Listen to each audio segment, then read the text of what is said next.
Hi, it's Jav Weather here with a video looking at a series of earthquakes hitting Chile on May the 4th, 2022.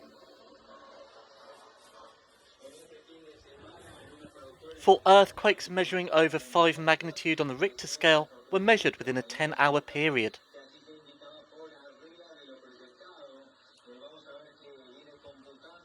The epicentre of the earthquakes was situated off the coast of Chile, near Valparaíso and Los Vilos.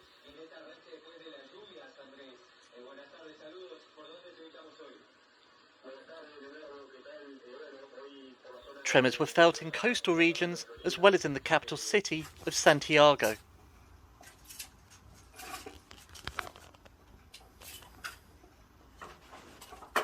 The earthquakes occurred on the Pacific Ring of Fire, with concerns that these earthquakes could be the start of an increase in tectonic activity over the coming days, with strong earthquakes also seen in Alaska, Papua New Guinea and Tonga.